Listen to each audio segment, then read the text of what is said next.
Hey, wherever you are right now, whatever time it is for you, welcome. If you're listening from the US, the UK, Australia, Canada, or anywhere else in the world, I'm really glad you're here. Take a second. Tap like if you're enjoying these slow history nights, subscribe if you haven't already, and tell me in the comments which country you're listening from. I read them quietly later, and it honestly makes these stories feel less lonely. Now settle in. Lower the lights if you can. Let the room get still. Because tonight, we're going far beyond the familiar palm trees and blue bays of the Caribbean. Tonight, we're following pirates into waters most stories forget. Places where the sea carried different languages, different prayers, different fears, and the same hunger for power and survival. And here's the part most people don't realize until it's too late to stop listening. Some of the most organized, wealthy, and terrifying pirate worlds in history never flew a skull flag at all. Now, let's begin. When people imagine pirates, they usually see one place. Warm Caribbean winds, sugar islands, Spanish treasure fleets. But piracy did not belong to one ocean, one culture, or one century. Followed trade. Followed empire. It followed human greed and human desperation. Wherever ships moved slowly and wealth moved faster. Long before the Caribbean became famous for piracy, the Mediterranean Sea had already lived with pirates for thousands of years. This sea, surrounded by Europe, North Africa, and the Middle East, was crowded, shallow in places, and full of narrow passages. Perfect conditions for ambush. Perfect places to disappear. By the early modern period, the most feared pirates of the Mediterranean were known in Europe as the Barbary pirates. They were based along the North African coast. Cities like Algiers, Tunis, Tripoli, and Sale. These were not lawless hideouts. They were port cities tied to the Ottoman Empire, protected by walls, forts, and political agreements. The men who sailed from these ports were privateers by law and pirates by experience. They captured merchant ships, raided coastal villages, and took captives by the tens of thousands. Europeans feared them not just because of lost cargo, but because of enslavement. Entire communities along the coasts of Italy, Spain, southern France, and even as far north as Ireland lived with the real possibility that pirates could arrive before dawn. These pirates did not rely on chaos. They relied on structure. They used fast galleys powered by oars, allowing them to move even when the wind was dead. They knew the coastline intimately. They had informants. They negotiated ransoms. They traded captives. Piracy here was a system, not a rebellion. While Europe struggled with Barbary raids in the Mediterranean, another world of piracy thrived farther east, across the vast waters of the Indian Ocean. This was not one ocean, but many connected seas. The Arabian Sea, the Bay of Bengal, the waters off East Africa, India, and Southeast Asia. Trade here was ancient. Spices, textiles, ivory, gold, and enslaved people moved along routes that existed centuries before Europeans arrived. And where trade flows steadily, piracy follows patiently. Along the Malabar coast of India, pirates attacked merchant vessels traveling between the Middle East and South Asia. Some were local groups. Others were backed quietly by regional rulers who wanted a share of the wealth without open war. In the Arabian Sea, pirates preyed on ships carrying pilgrims to Mecca, knowing these vessels were full of people, provisions, and donations. The Red Sea, narrow and crowded, became another dangerous corridor. Ships entering from the Indian Ocean had limited room to maneuver. Pirate groups operating from coastal hideouts could strike quickly and retreat just as fast. Control of this region mattered not only for wealth, but for religion and politics, because it connected the Islamic world to Africa and Asia. European trading companies eventually entered these waters, the Portuguese first, then the Dutch and the British. They brought bigger ships and heavier guns, but also predictable routes and schedules. Pirates adapted. They learned European ship designs. They used intelligence networks in ports. Some even worked as guides before turning against the ships they helped. Farther east still, piracy in East Asia reached a scale that shocked European observers. Along the coasts of China, Korea, and Japan, pirate confederations emerged that were larger than many national navies. These were not small crews hiding in coves. These were floating societies. In the 16th century, Chinese coastal piracy became so severe that entire regions were depopulated by government order, forcing civilians inland to deny pirate supplies. Later, in the early 19th century, pirate fleets in the South China Sea numbered in the hundreds of ships. They collected taxes, enforced laws, and negotiated directly with imperial officials. One famous confederation was led by a woman known to history as Qing Shi. Under her leadership, pirate forces controlled shipping lanes, defeated imperial fleets, and operated under a strict code of conduct. Theft from the confederation was punished. Abuse of captives was regulated. This was piracy as governance, not anarchy. What ties all these regions together is not flags or accents, but patterns. Pirates thrived where empires stretched thin. They thrived where trade outpaced protection. They thrived where local authorities found piracy useful, until it became uncontrollable. And quietly, beneath all of this, there was something else moving across oceans. Knowledge, tactics, fear, stories. Sailors carried rumors from port to port. A successful raid in one sea inspired imitation in another. Piracy was global not because pirates traveled everywhere, but because human systems repeated themselves everywhere. As the centuries passed, nations tried to stamp piracy out. Treaties were signed, navies expanded, forts were built. Some pirate groups were destroyed. Others were absorbed into states. Some simply faded as trade routes changed. But even as the Caribbean pirates captured popular imagination later on, the older pirate worlds did not disappear. They left scars on coastlines, empty villages, fortified harbors, laws written in response to terror that arrived from the sea at night. And somewhere out there beyond the horizon, ships still moved slowly under heavy skies, carrying wealth, hope, and fear. Watched by people who knew exactly how quiet the sea could become just before oars touched water. The Mediterranean did not sleep easily in the age of sail. Even on calm nights, when the water lay flat like dark glass, coastal towns listened for sounds that did not belong. The dip of oars. A muffled command in a foreign tongue. Dogs barking where no traveler should be. For centuries, this fear shaped daily life around the sea. Barbary piracy was not a side story to Mediterranean history. It was woven into it. From the 1500s through the early 1800s, raids were so frequent that church bells along the coasts were designed not just to call people to prayer, but to warn them to flee inland. Entire economies adjusted. Fishermen avoided certain waters. Merchants paid protection fees. Governments quietly budgeted for ransom. Algiers became the most powerful pirate hub in the western Mediterranean. Its harbor was deep, defensible, and crowded with captured ships repurposed for new raids. Pirate captains, they were often former sailors from many backgrounds. North African, Ottoman, Greek, Italian, even Northern European converts who found opportunity in a system that rewarded skill over birth. These men understood naval warfare better than many official admirals. They studied wind patterns, seasonal trade movements, and political tensions between European states. When two nations went to war, Barbary captains knew which merchant flags would suddenly sail unprotected. Neutrality meant nothing on the open sea. Captured sailors were marched through city gates and registered like cargo.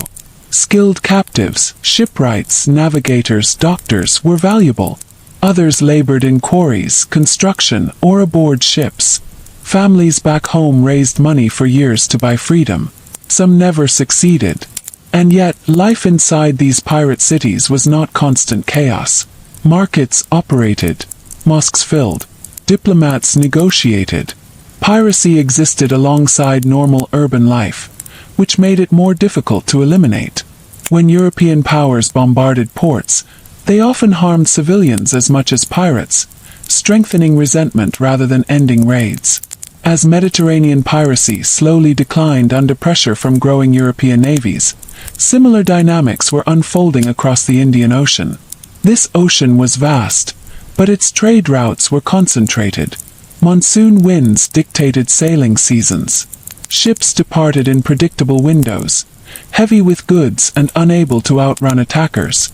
Pirates operating from the coasts of Oman, Yemen, and East Africa took advantage of this rhythm. They did not need to search endlessly. They waited. When the wind shifted, the ships would come. Along the Swahili coast, piracy blended into local politics. Some coastal rulers tolerated pirate activity in exchange for a share of profits or military support. Others fought them, only to find their own fleets outmatched by faster, lighter vessels crewed by men who had spent their lives at sea. European companies entering the Indian Ocean believed cannons and discipline would protect them. Often it did not. Large trading ships were slow to turn and slow to reload. Pirates used smaller craft, attacking from multiple angles, targeting rigging and rudders rather than hulls. Once a ship was disabled, resistance ended quickly. In the Red Sea, the danger intensified. This narrow waterway was crowded with ships carrying pilgrims, spices, and imperial correspondence. Attacking here was risky but rewarding. Pirates knew the geography intimately. Reefs, islands, hidden coves where larger ships could not follow. Governments claimed religious outrage at attacks on pilgrim ships, but enforcement remained inconsistent. Some pirates operated with informal protection, knowing which officials to bribe and which flags to avoid. The sea became a place where morality shifted with the tide. Further east, Southeast Asia formed one of the most complex pirate environments in history. Thousands of islands created endless hiding places. Trade between China, Japan, Southeast Asia, and India passed through narrow straits where ships slowed and visibility dropped. Pirate communities here were often multi-ethnic. Crews spoke several languages. Loyalties were flexible. A man might serve as a fisherman one season, a trader the next, and a pirate when opportunity appeared. This fluid identity made suppression difficult. There was no single enemy to defeat. Chinese authorities struggled with this reality. Coastal defenses were expensive. Corruption weakened enforcement. When pirate confederations grew large enough, negotiation became more practical than war. Amnesty programs offered pirates official ranks in exchange for loyalty. Some accepted. Others vanished back into the islands. European observers were often confused by what they saw. They expected pirates to live outside society. Instead, they found pirates deeply embedded within it. Married, taxed, regulated, and protected by communities that depended on them economically. Across all these regions, piracy was not simply theft at sea. It was a response to imbalance. When trade expanded faster than protection, piracy filled the gap. When empires fought elsewhere, pirates exploited distraction. When laws favored distant capitals over coastal lives, piracy became an alternative economy. And through it all, the ocean remained indifferent. It carried pirate ships and merchant fleets alike. It erased evidence. It swallowed wrecks and bodies without judgment. The sea did not choose sides, simply provided space. As night settled over these waters, lanterns dimmed aboard ships trying not to be seen. Crews whispered. Lookouts strained their eyes. Somewhere, just beyond the edge of vision, other men were watching too. Counting sails, measuring distance, waiting for the exact moment when wind and darkness aligned. In East Asia, the line between pirate and merchant was often thin enough to disappear entirely. A junk leaving port might carry silk and ceramics one month, and armed men the next. Coastal life was shaped by this uncertainty, and generations grew up knowing that the sea could change a person's role overnight. During the Ming Dynasty, official trade restrictions pushed many sailors into illegal commerce. When legitimate markets were closed, smuggling became survival. And where smuggling thrived, piracy followed closely behind. Pirate leaders emerged not as outcasts, but as organizers. People who could manage ships, negotiate alliances, and distribute profits in ways that kept crews loyal. The South China Sea became a moving marketplace of risk. Pirate fleets coordinated attacks using signal flags and drums. They divided territory. They punished betrayal harshly. This discipline allowed them to face imperial navies with surprising success. Government records describe battles where pirate forces outnumbered state ships and forced retreats. European traders arriving in these waters were unprepared for this scale. They had faced individual pirates before, but not floating coalitions with command structures and supply chains. Some European captains paid protection money quietly. Others hired pirates as escorts, trusting them more than distant officials. The Indian Ocean showed similar patterns. Along the western coast of India, groups like the Angria pirates challenged European dominance for decades. They attacked fortified ships, captured officials, and forced colonial powers into expensive, prolonged campaigns. These were not random raiders.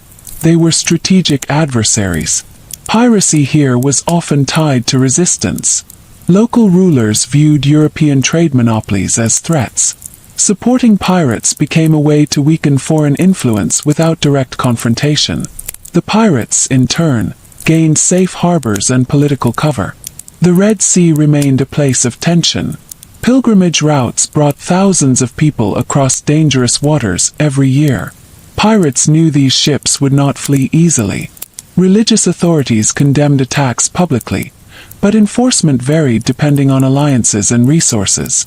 The sea became a test of faith and fear. Meanwhile, the Mediterranean's pirate era was drawing toward a close. European powers, tired of paying tribute and ransom, began coordinated action. Bombardments intensified. Blockades tightened. Gradually, pirate ports lost freedom of movement. Yet even as Barbary piracy declined, its legacy remained. Coastal defenses stayed in place. Naval traditions evolved. European nations justified overseas expansion partly through the promise of protecting trade from piracy, a narrative that would echo in other oceans. Across the world, piracy followed the same quiet cycle. Opportunity appeared. Organization followed. Suppression came late and unevenly. And when one region closed, another opened. By the early 19th century, global trade was accelerating faster than ever. Steam power was on the horizon. Empires expanded their reach. The age of sail was changing, and with it, the shape of piracy. But the sea does not forget quickly. Sailors still passed down warnings. Charts marked dangerous waters long after pirate fleets were gone. Stories lingered in port taverns, told softly, as if the sea itself might be listening. And somewhere between history and memory, between fact and fear, the image of pirates beyond the Caribbean remained. Less colorful, less romantic, but far more deeply rooted in the real movement of the world. The ocean breathed slowly. Routes shifted. Flags changed. But human ambition stayed constant. And the next chapter of this story would not be about disappearance, but transformation. As the 19th century moved forward, piracy did not vanish. It adapted quietly, like water finding new paths through rock. The world's oceans were becoming more crowded, more regulated, and more watched, but they were also carrying more wealth than ever before. And wherever wealth moved, someone watched it move too closely. In the Indian Ocean, European colonial control tightened around major ports, but the long stretches between them remained thinly guarded. Steamships began to appear, faster and less dependent on wind, yet many merchant vessels were still sail-powered and vulnerable. Pirates learned which ships could outrun them and which could not. They learned which routes were patrolled and which were ignored. Along the Persian Gulf, coastal communities that had lived from fishing and pearl diving for generations sometimes turned to raiding during hard seasons. Piracy here was often seasonal, tied to economic pressure rather than permanent fleets.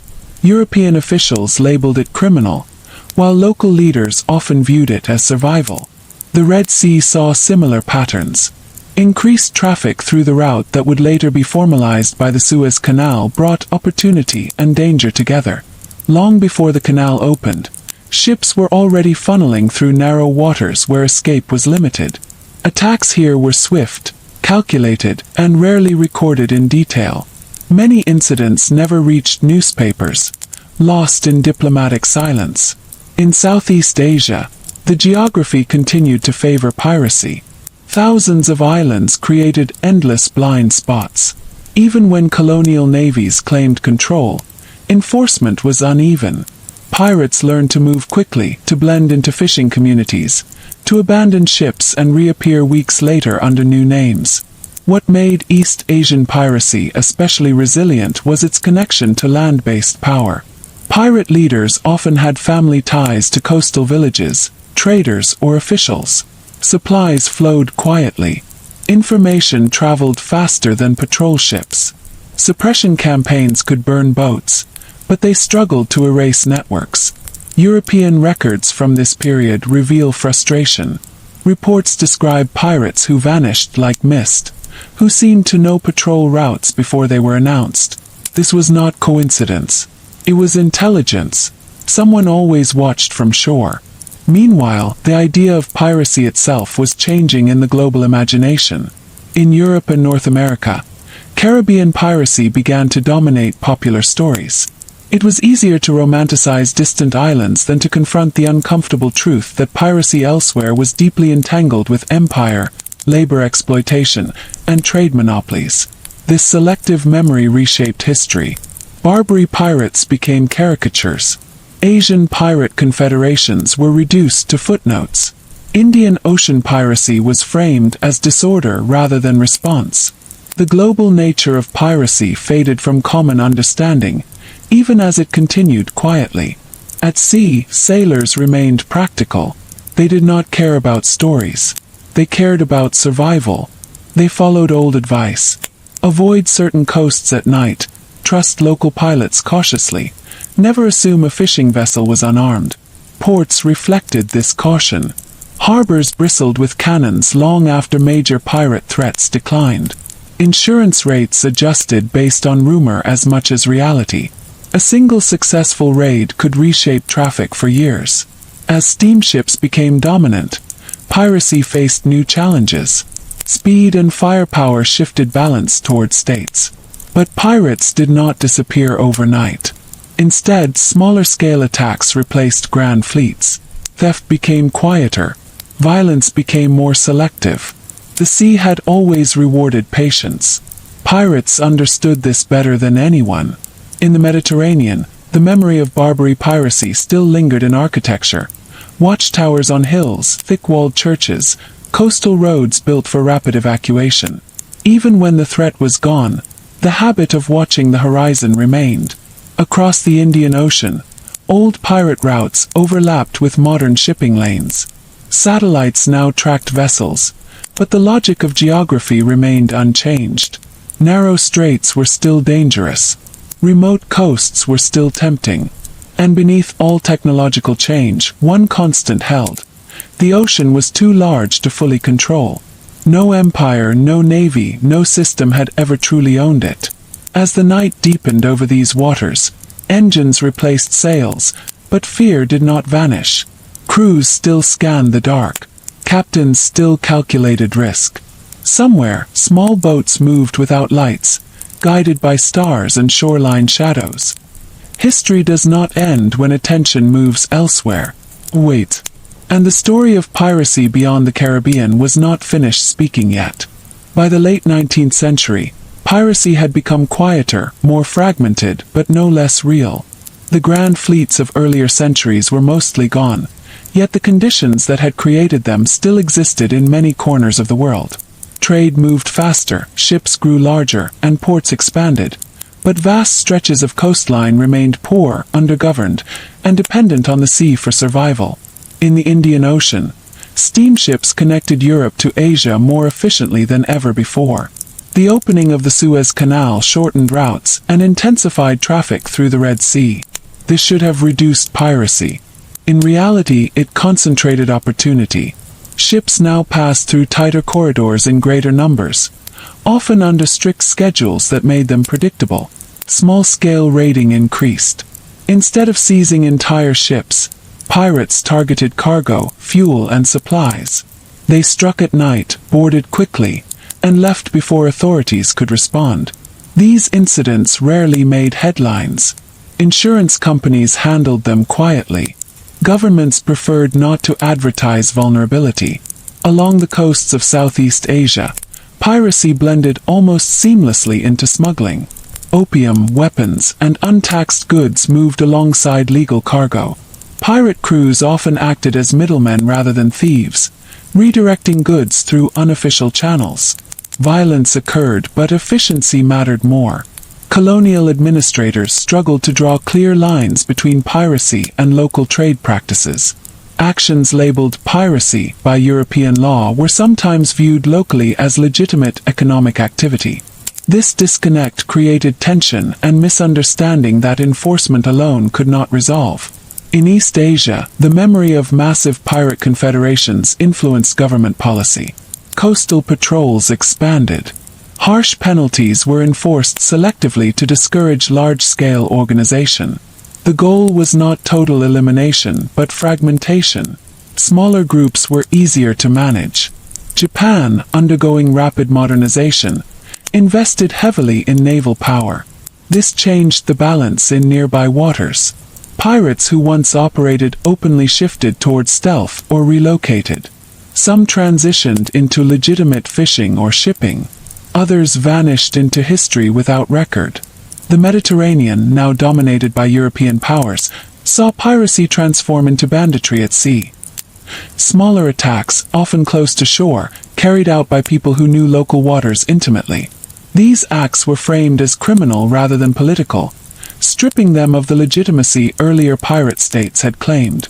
Yet the legacy of Barbary piracy still influenced international relations.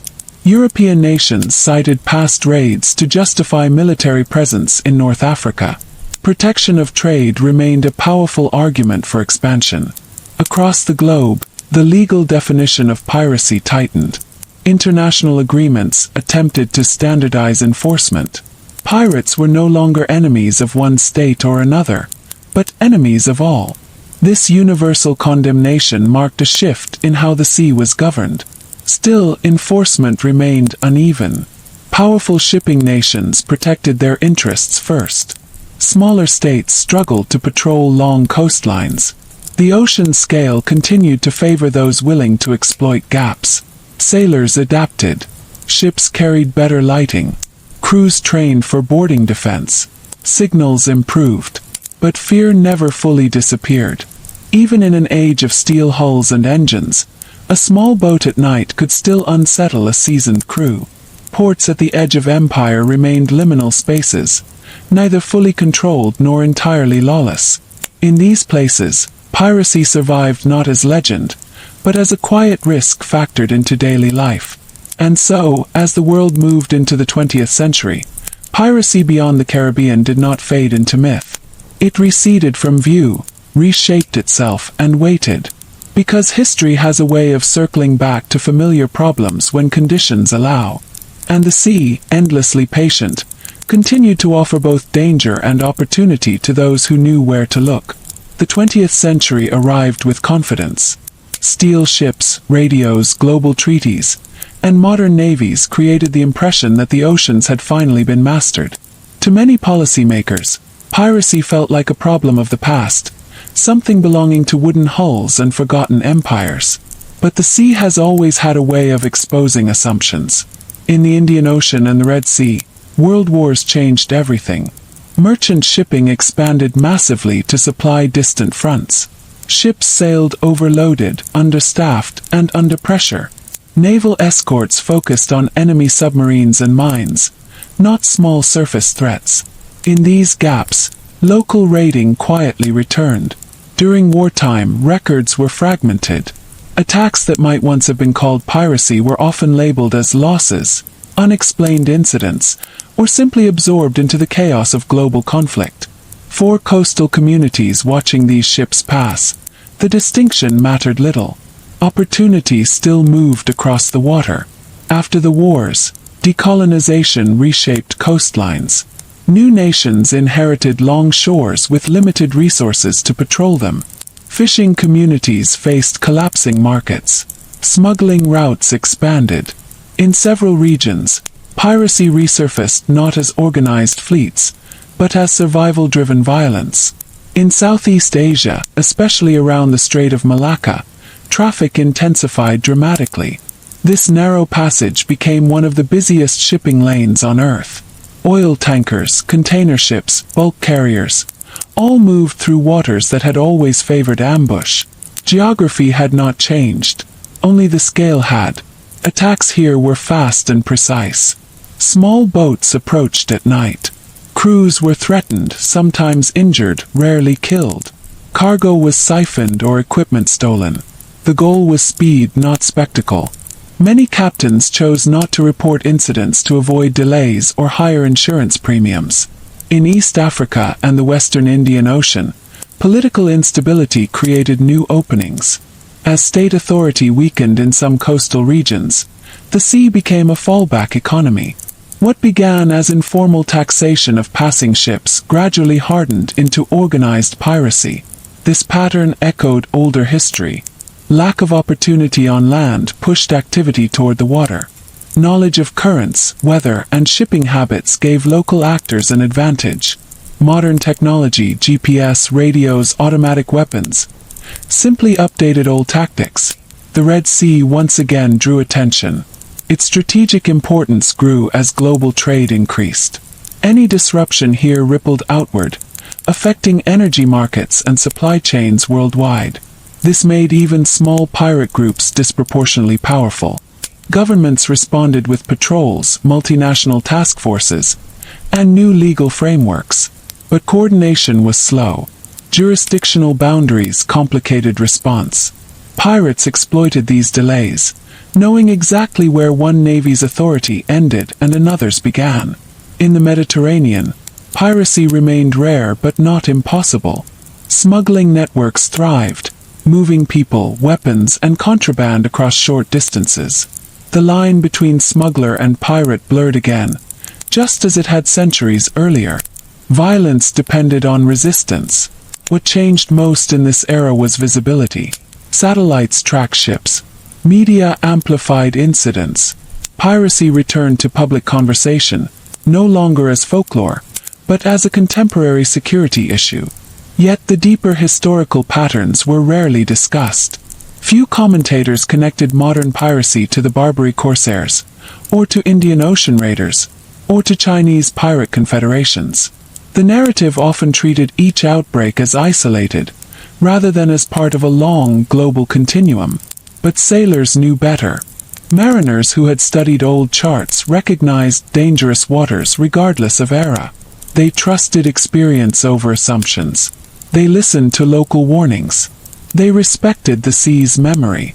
At night, aboard a container ship gliding through a narrow strait, the feeling was familiar. Engines hummed steadily. Deck lights cast long reflections. Beyond the glow, darkness pressed close. The horizon offered nothing but uncertainty. And somewhere out there, small boats waited, not driven by romance but by calculation, by history repeating itself in quieter forms. The world had changed. Piracy had changed with it. But it had not gone away. As the 21st century approached, piracy beyond the Caribbean stepped fully back into global awareness. News reports began to speak of attacks not as curiosities, but as persistent threats. Insurance companies adjusted rates. Shipping routes were reconsidered. Governments realized once again that control of the sea was never absolute.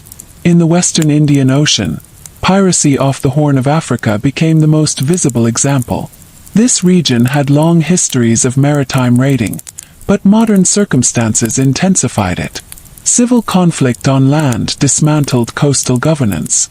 Fishing waters were exploited by foreign fleets. Local livelihoods collapsed. The sea, once a shared resource, became contested. Small groups of fishermen began stopping ships, at first to demand compensation, later to seize cargo and crew. Over time, tactics refined. Networks formed. Investors funded operations. Negotiators handled ransoms. Piracy here became an industry, not unlike earlier systems seen in the Mediterranean or East Asia. These pirates studied shipping patterns carefully. They used satellite phones and GPS. They understood international law well enough to exploit its limits. They knew that holding hostages created leverage, while killing them reduced profit. Violence was calibrated, not random. The Red Sea and nearby waters felt the ripple effects. Ships rerouted or traveled in convoys. Naval patrols increased. Multinational task forces coordinated in ways that echoed centuries-old alliances against piracy, now dressed in modern uniforms and acronyms. In Southeast Asia, piracy remained persistent but different. Attacks were frequent but smaller.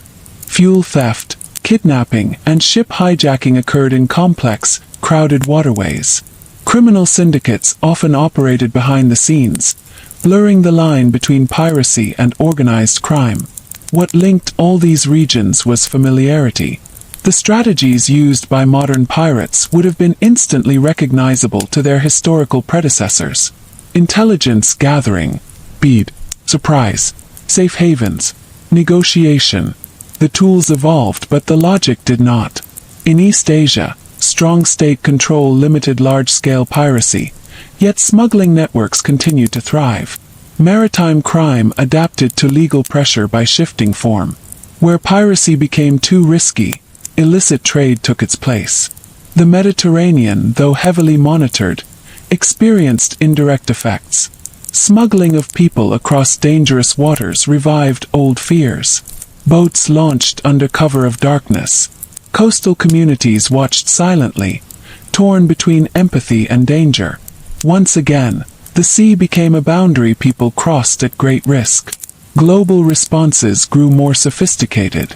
Armed guards appeared aboard merchant ships. Legal frameworks expanded to allow prosecution across borders.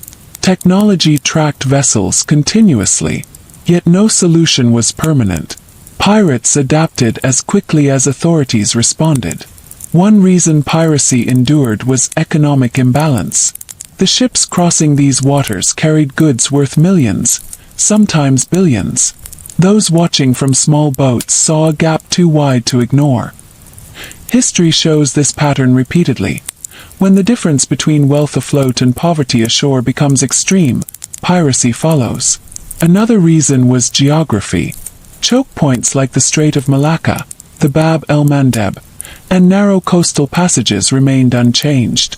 These were natural funnels where the sea itself favored ambush. And beneath everything there was human behavior, risk, desperation, ambition, community pressure, loyalty to crew over law. These forces crossed centuries and cultures without difficulty.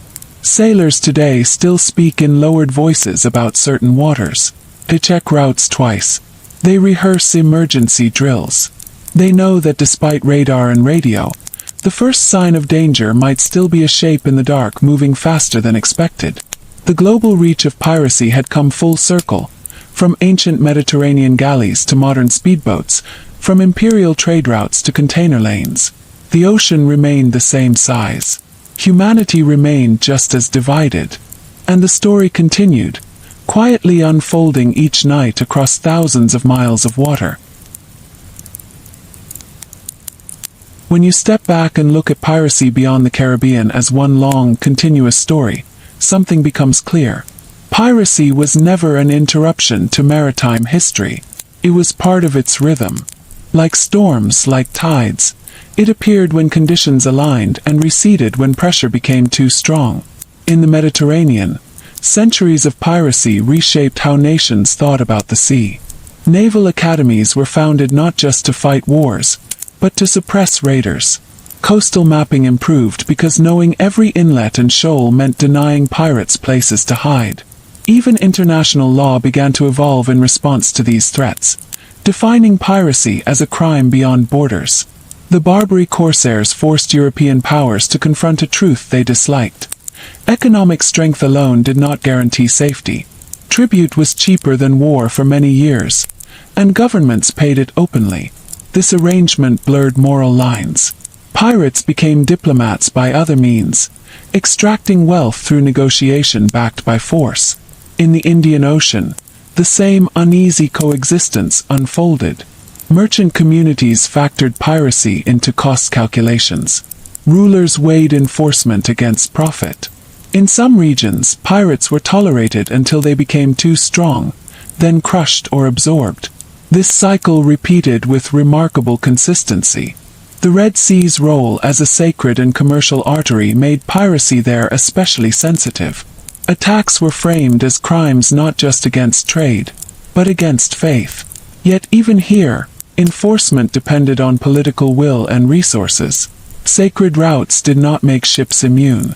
East Asia demonstrated how piracy could scale into something almost state-like. Large confederations showed that when central authority weakened or overreached, alternative power structures emerged. These pirate organizations collected taxes, enforced rules, and negotiated peace. They filled gaps left by the state. What is often missed in simplified pirate stories is how deeply piracy depended on land. Ships needed food, repairs, intelligence, and markets. Coastal communities were never just victims. They were participants, sometimes unwilling, sometimes complicit, sometimes dependent. This complicity made piracy hard to erase. Destroying ships did not dismantle networks. Arresting leaders did not end economic pressures. As long as trade flowed unevenly and authority remained distant, piracy found space to breathe. Modern counter-piracy efforts rediscovered this lesson. Naval patrols reduced attacks, but long-term change required economic development, governance, and stability on shore. The sea reflected land conditions more than it created them. Technology changed tactics but not fundamentals. Radar detected boats, but pirates learned to blend into fishing traffic. Armed guards deterred boardings, but shifted attacks elsewhere. Every solution reshaped the problem rather than ending it. Through all eras, sailors remained the most consistent witnesses. Their logs, letters, and oral traditions preserved truths that official histories sometimes ignored. They understood that piracy was not about adventure. It was about uncertainty, about watching the horizon and knowing that danger rarely announced itself loudly. At night, whether aboard a galley, a dhow, or a container ship, the experience felt strangely similar. The water reflected starlight. The engine or oars marked time.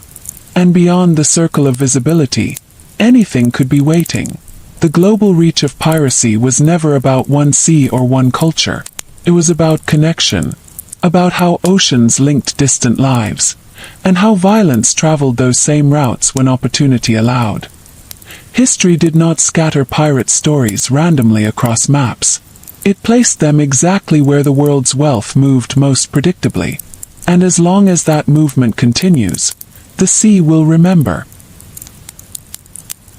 To understand piracy beyond the Caribbean fully, it helps to slow down and imagine the lived experience. Not the battles or headlines, but the quiet hours in between. The long watches, the waiting, the planning that happened far from the moment of attack. In the Mediterranean, young men grew up hearing stories of Corsairs as warnings and as possibilities. Some learned to swim before they could write. Others learned which coastal paths led to safety and which led to capture. Piracy was not abstract. It shaped childhoods. The same was true along the Indian Ocean rim. Fishing villages depended on the sea's generosity, but they also understood its risks. A bad season could push families into debt. A single successful raid could erase it. These realities made piracy less a moral choice and more an economic calculation. In Southeast Asia, the archipelagic environment encouraged flexibility. A sailor's identity was not fixed. He could be trader, raider, guide, or fisherman depending on circumstance. Colonial records struggled to categorize such people, often misreading adaptability as criminality. This fluidity allowed pirate networks to regenerate quickly. When pressure increased in one area, activity shifted to another. Geography offered endless alternatives. A narrow strait today could be avoided tomorrow, only to become dangerous again when patrols moved on. East Asian pirate confederations demonstrated this adaptability at scale. When confronted directly by state power, they negotiated. When threatened with annihilation, they fragmented. Smaller groups slipped back into local economies, invisible until conditions changed again. Even modern piracy follows this rhythm. Attacks spike, responses intensify, incidents decline, attention shifts, and slowly the cycle begins anew. The global nature of shipping ensures that no single region exists in isolation. Pressure in one sea displaces risk to another. What remains constant is the human cost. Sailors taken hostage spend months or years in captivity, living in limbo between hope and fear. Coastal communities face retaliation or suspicion.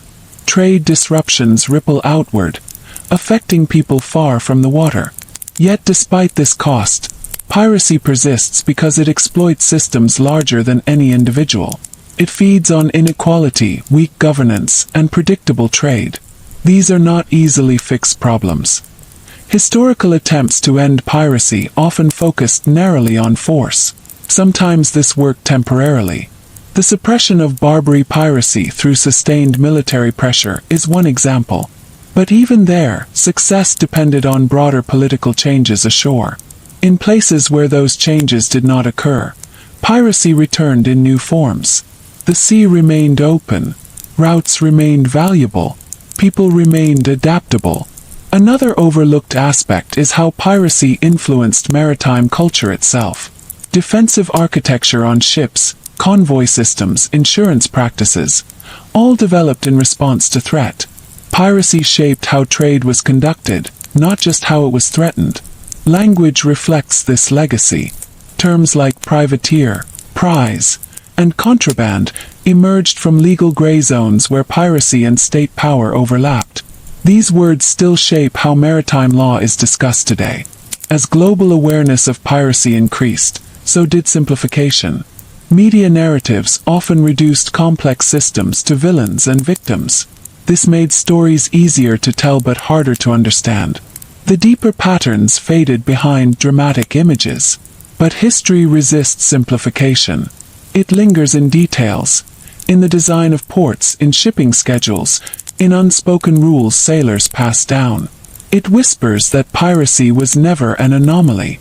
The ocean, wide and patient, carried these whispers forward. It connected past and present without ceremony. And somewhere, as a ship adjusted course slightly to avoid a known risk area, history repeated itself. Not loudly, not violently, but thoughtfully, as if remembering old lessons. Across centuries and continents, one striking truth emerges. Piracy was never isolated. Every pirate attack, every fleet, every captured ship was part of a larger, interconnected world of trade, power, and survival. From the Barbary coasts of North Africa to the islands of Southeast Asia, from the Straits of the Red Sea to the Indian Ocean's vast expanse, the logic remained remarkably consistent. In the Mediterranean, the decline of Barbary piracy did not erase its impact. Coastal towns continued to maintain watchtowers. Shipping practices had changed permanently. Naval strategies had been refined. And importantly, sailors retained the knowledge of how quickly a seemingly safe harbor could turn dangerous. In East Africa, centuries-old maritime traditions influenced how local populations responded to modern piracy. Generations of understanding tides, currents, and seasonal winds were passed down quietly. A family who had endured attacks hundreds of years ago knew which coves offered shelter and which could hide danger. This knowledge became part of the collective memory of the region. Along the coasts of India and Sri Lanka, pirate activity intertwined with politics. Local rulers sometimes sponsored raiders to weaken rivals or extract resources from European traders. These relationships created a complex web where morality, legality, and survival blurred together. Pirates were not merely criminals. They were actors within broader social and economic systems. Southeast Asia, with its thousands of islands, remained a natural haven. Even when colonial powers exerted control over major ports, smaller waterways remained lightly monitored. Pirate crews moved quickly, vanishing into mangroves or hidden channels. The unpredictability of geography worked in their favor, echoing centuries-old tactics. China's coastline, though heavily patrolled during the Qing dynasty, saw episodic piracy throughout history.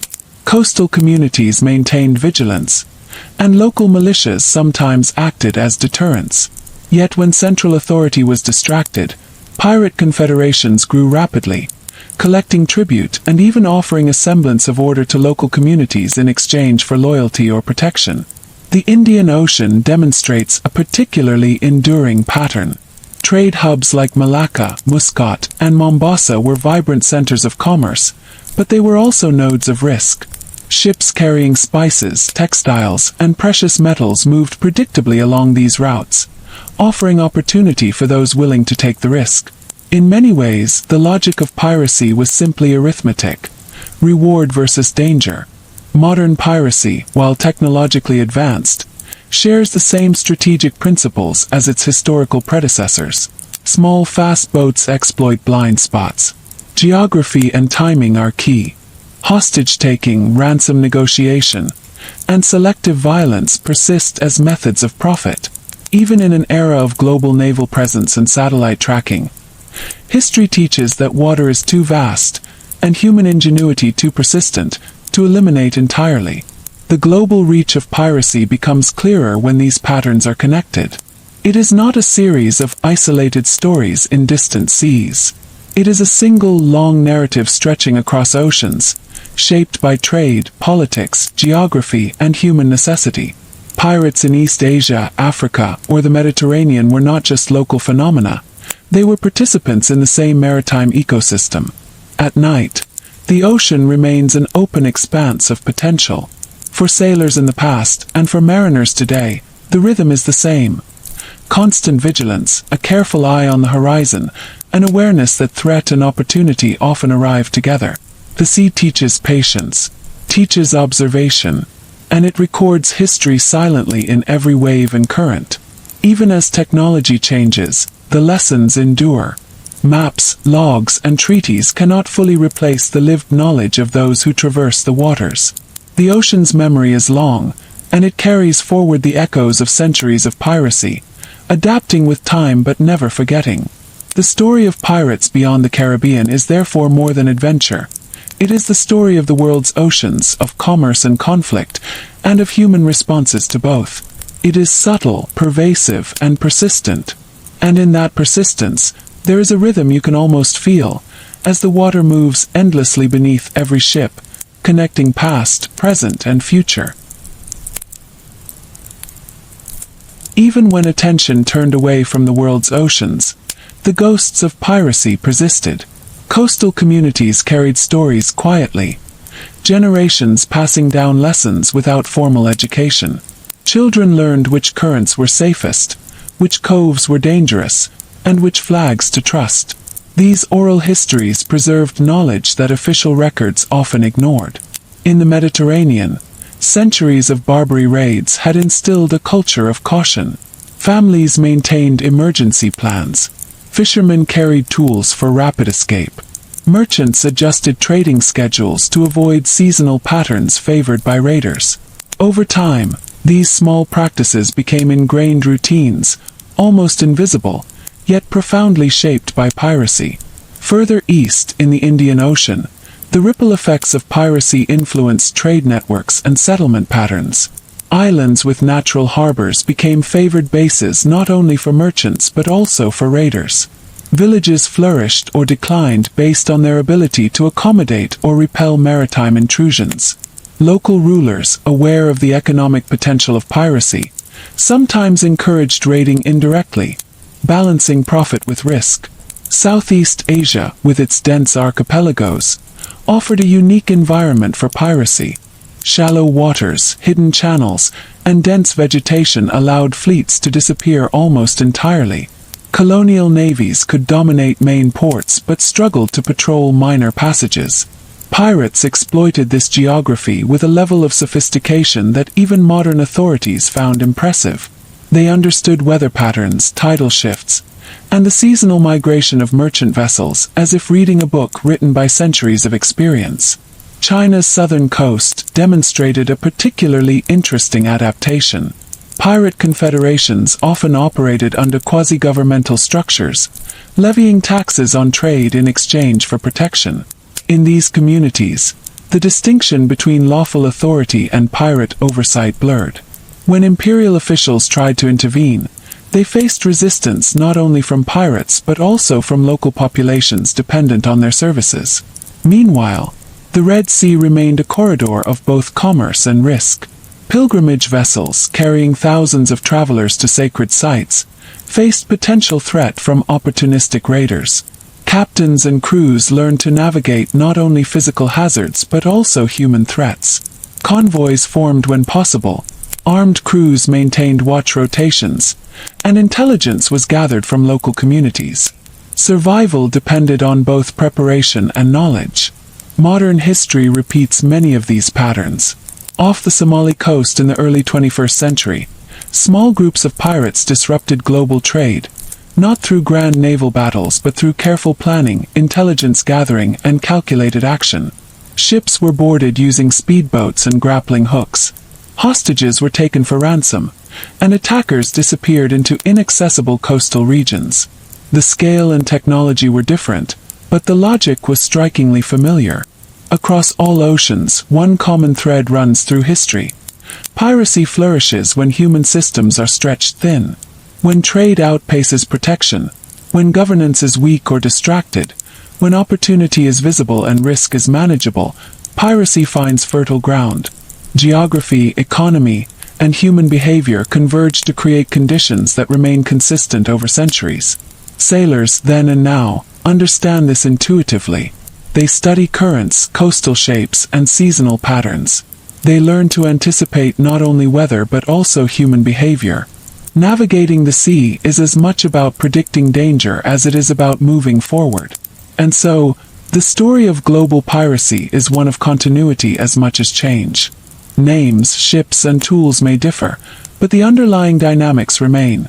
Wealth concentrated at sea, human ambition, limited enforcement, and the patience of those willing to exploit gaps.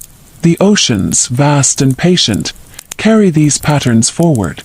They remember history, quietly shaping how humans interact with them, across centuries and continents. From Barbary Corsairs to Somali pirates, from Indian Ocean raiders to East Asian confederations, the story continues, waiting to be read by those who study its waves carefully. The horizon stretches endlessly, carrying both risk and opportunity, and the lesson is clear. The sea never forgets. History moves with it, quietly, endlessly, invisibly. The more you look, the more you see how deeply piracy shaped the seas themselves. It wasn't just an episodic threat. It was an ongoing influence on trade routes, settlement patterns, naval architecture, and even international law. Each wave carried stories of survival, strategy, and adaptation, blending human ambition with the rhythms of the ocean. In the Mediterranean, the legacy of the Barbary Corsairs lingered for centuries. Ports were fortified not only against foreign invasion but against local raiders who might still attempt opportunistic strikes. Merchants learned to schedule shipments around seasons known to favor raiders, and to travel in convoys when possible. Coastal towns built signaling systems, smoke by day, fire by night, to warn inland communities of approaching danger. Even after major piracy declined, these systems remained, a silent testament to centuries of adaptation. The Indian Ocean's story is no less compelling. Trade had been established across vast distances long before Europeans arrived, connecting Africa, Arabia, India, and Southeast Asia. Where trade flourished, piracy appeared. Ships moved predictably, and pirates moved quietly. Coastal rulers sometimes allowed raiding to continue in exchange for a share of the profits, blending legality with opportunism. For centuries, merchants navigated these dual realities, paying tribute, negotiating safe passage, and avoiding ambushes whenever possible. The Red Sea presented a particularly unique challenge. Narrow straits, heavy maritime traffic, and seasonal monsoons created a corridor where timing was everything. Pilgrim ships, laden with people and provisions, were particularly vulnerable. Pirates exploited every advantage. Intimate knowledge of the coast, the seasonal arrival of ships, and the slow maneuverability of heavily laden vessels. Their attacks were fast, precise, and often invisible until the last moment. Southeast Asia's archipelagos allowed piracy to flourish in a way no single empire could entirely control. Pirates learned to navigate complex waterways, disappearing into channels that colonial navies could not easily patrol. They moved between islands, establishing temporary bases and resupplying quietly. Some pirate crews even maintained quasi-permanent settlements, where trade and raiding coexisted, and where authority was negotiated rather than imposed. These networks persisted for centuries, adapting to each new wave of European intervention. China's coastal waters illustrate another facet: organization. Large confederations of pirates operated with codes of conduct, taxation systems, and internal discipline. They were more than marauders. They were governance structures operating parallel to imperial authority. These organizations could mobilize hundreds of ships, enforce rules across islands, and negotiate with officials. When the central government attempted suppression, they sometimes achieved only temporary disruption. Smaller groups would reassemble elsewhere, their operations guided by geography, commerce, and centuries of experience. Modern parallels are striking. Somali pirates in the early 21st century operated in conditions that echo centuries-old patterns: limited governance on land, predictable shipping lanes, economic disparity, and a reliance on intelligence and mobility. Technology changed tools: GPS, satellite phones, fast boats, but the logic remained. Piracy continues where opportunity aligns with human ambition. Across centuries and continents, a pattern emerges. Piracy thrives when human systems are stretched thin, when wealth moves faster than protection, and when geography provides advantage. It is not merely criminality. It is a response to imbalance, a human adaptation to opportunity and risk. Sailors throughout history understood this intuitively. They studied currents, winds, and tides, but also human behavior: where raids were likely, which ports were trustworthy, and which flags to fear. Survival depended on observation, patience, and the ability to anticipate moves before they happened. Even as technology advanced, the fundamental lessons remained. Modern navies patrol with sensors and satellites, but the sea's memory outlasts any human instrument. Where enforcement falters, history repeats quietly. Ships slow down at night, lanterns dim, and eyes scan the horizon, just as they did centuries ago. The global reach of piracy is therefore more than a series of events.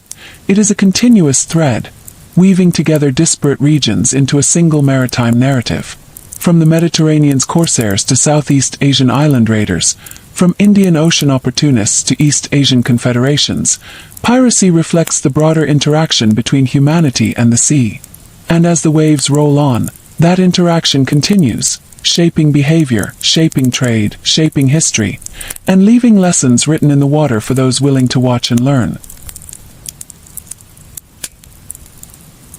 If you pause and imagine the world's oceans through the lens of piracy, it's striking how persistent the patterns are. The sea may seem vast and empty, but it is tightly threaded with human activity: trade, migration, warfare, and survival. Where these threads converge, piracy has historically found its place. In the Mediterranean, even after the height of Barbary piracy, coastal communities retained deep awareness. Families taught children to recognize signals of approaching raiders. Fishermen adjusted routes to avoid sudden storms or suspicious vessels.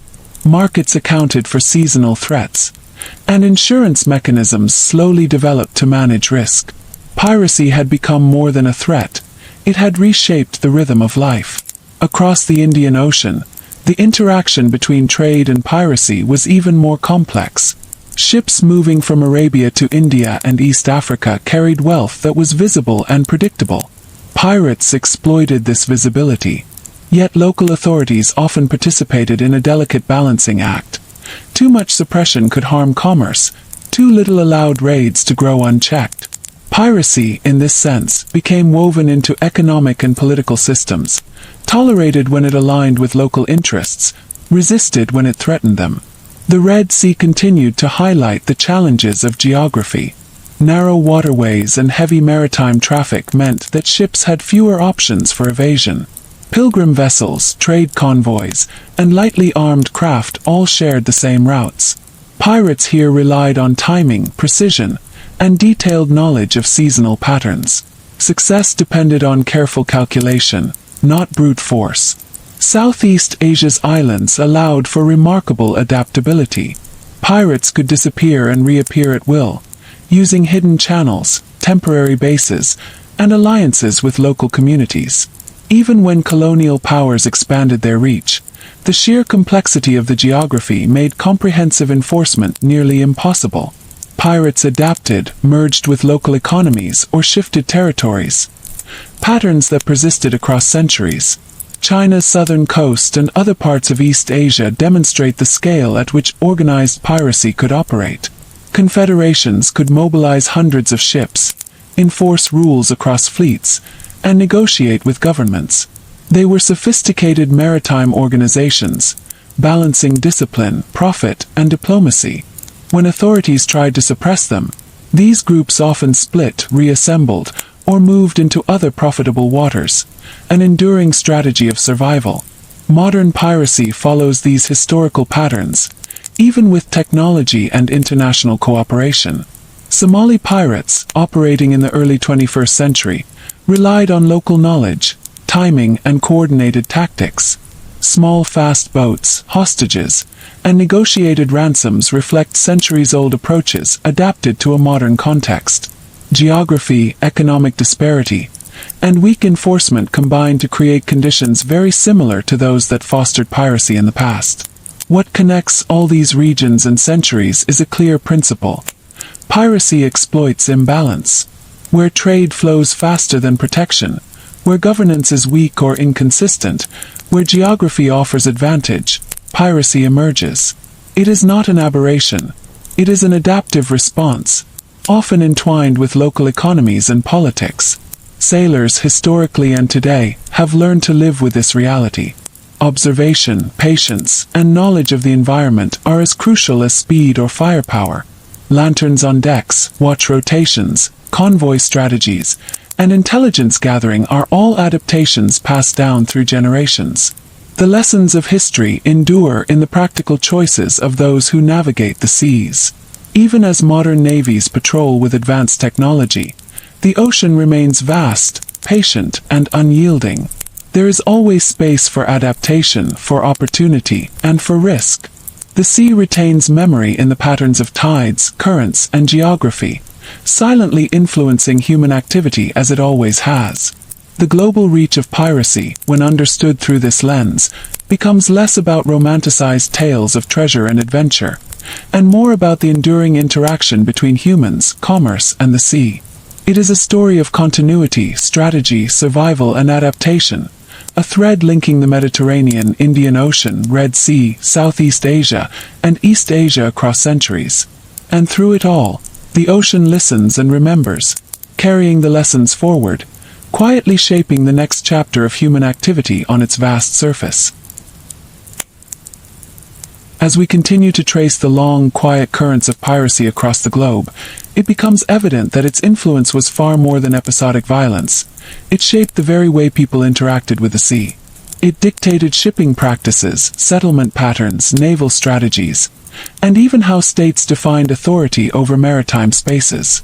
In the Mediterranean, even after major Barbary operations had been curtailed by European powers, the coastal communities retained an ingrained sense of caution. Towns maintained watchtowers, signaling systems remained functional, and maritime habits continued to evolve around perceived threats. Merchants learned to plan voyages seasonally, avoiding periods when pirates were most likely to strike. Convoys became common, a practice carried forward for decades even after threats had diminished. Every port, every coastline, bore subtle reminders of centuries-long interaction between local populations and maritime raiders. Moving toward the Indian Ocean, piracy left an equally profound mark.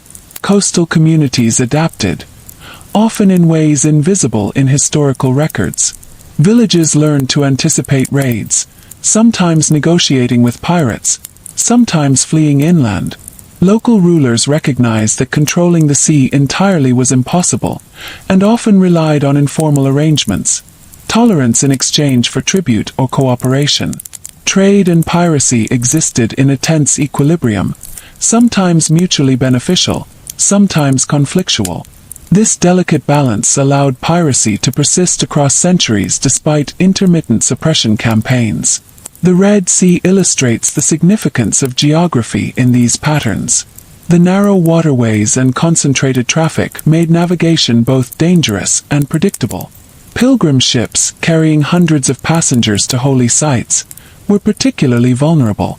Pirates relied on intimate knowledge of the coastlines, hidden coves, and seasonal wind patterns. Historical records often describe attacks that were swift, surgical, and precisely timed, minimizing risk while maximizing gain. The sea was both a conduit and a trap, a constant test of human vigilance. Southeast Asia, with its thousands of islands and intricate waterways, offered unparalleled advantages for pirate mobility. Even during periods of colonial expansion, authorities could only maintain limited control over the complex geography. Pirate networks flourished by using hidden channels, temporary bases, and alliances with local populations. Knowledge of tidal movements, local currents, and seasonal migration of merchant fleets allowed pirates to remain unpredictable. The sea became a chessboard with geography as the playing field. East Asia demonstrated a remarkable level of organization among pirate confederations.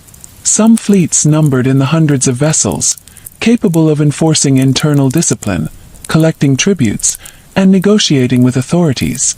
These groups operated almost as alternative states, balancing maritime power with political acumen. When suppression efforts were mounted, confederations often fractured into smaller groups, only to reconvene under new leadership elsewhere. Adaptability was central to survival. Modern piracy reflects these historical patterns, though technology has reshaped tools and methods. Somali pirates, for instance, utilized fast boats, GPS, satellite phones, and coordinated attacks with precision reminiscent of historical pirate tactics. Yet the underlying logic remained unchanged. Exploit predictable trade, leverage geography, and apply human intelligence strategically. Even in an era of global naval presence, geography, social context, and opportunity continued to favor persistence. The through line is clear. Piracy thrives where trade, governance, and opportunity intersect in imbalance. Across centuries, the same conditions, weak enforcement, predictable shipping routes, and economic disparity, have created fertile ground. Human behavior, adaptive and opportunistic, responds to these conditions consistently, whether in the 17th century Mediterranean or the 21st century Indian Ocean. For sailors, historically and today, the lesson remains simple yet profound. Observation, caution, and knowledge of both environment and human behavior determine survival. Navigation is as much about anticipating human action as about reading currents, winds, and tides. Lanterns dimmed at night, vigilant watch rotations, signaling methods, and convoy strategies. These practices span centuries of learning from experience. Even with modern technology, the ocean retains its vast, patient character. It stores memory in currents, channels, and patterns of trade and threat, quietly shaping human activity. Piracy is less about spectacle and more about the ongoing dynamic interaction between people and the sea. And so, the story of piracy beyond the Caribbean is not confined to one period, one ocean, or one type of actor. It is a global continuum, a silent teacher revealing the enduring relationship between commerce, geography, governance, and human ingenuity. Looking closer at the Indian Ocean, the long history of piracy there demonstrates how persistent and adaptive maritime raiding has been. From the coasts of East Africa to the islands of Southeast Asia, pirate activity was never a sudden phenomenon.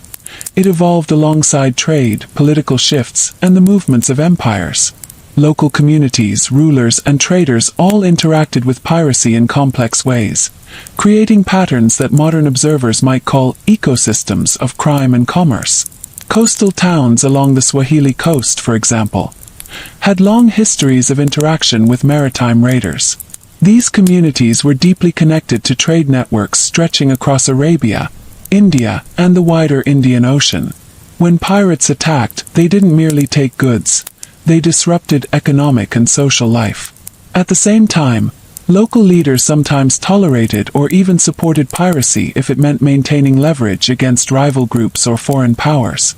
This pragmatic approach ensured that piracy could survive periods of suppression and reappear when conditions favored it. Further east, in the Strait of Malacca and the surrounding archipelagos, piracy became a highly specialized activity. Pirates relied on intimate knowledge of tides, currents, and seasonal monsoons. The islands themselves provided hidden bases where raiders could repair vessels, rest, and plan attacks without detection. Colonial powers, despite their naval strength, could only partially control these waters, as local geography favored small, agile fleets over large, cumbersome ships. This allowed piracy to persist over centuries, adapting to changes in technology, political authority, and trade routes. In East Asia, historical pirate confederations displayed remarkable organization. Large fleets could enforce internal discipline, coordinate attacks across multiple vessels, and negotiate with local authorities for safe passage or temporary respite from enforcement. Their operations were not random acts of violence but calculated strategies, balancing profit, loyalty, and risk. When empires attempted to suppress them, these groups often fragmented, relocated, or reconstituted themselves under new leadership, strategies echoing the adaptive patterns seen in other regions. The Red Sea, a corridor of both trade and religious pilgrimage, also illustrates the ongoing relevance of geography. Narrow straits, heavy traffic, and predictable shipping patterns created conditions where pirates could strike efficiently. Pilgrim ships were especially vulnerable, and historical records recount raids that were both precise and rapid, leaving minimal time for resistance. Even with increasing naval patrols and legal frameworks, the fundamental logic of attack, knowledge, speed, and opportunism, remained unchanged. Modern piracy, whether off the coast of Somalia or in Southeast Asia, mirrors these historical patterns. Technology has altered methods. Fast motorboats, GPS navigation, and satellite communication, but the underlying principles remain the same. Pirates exploit predictable routes, leverage geography for concealment, and act with patience and calculation.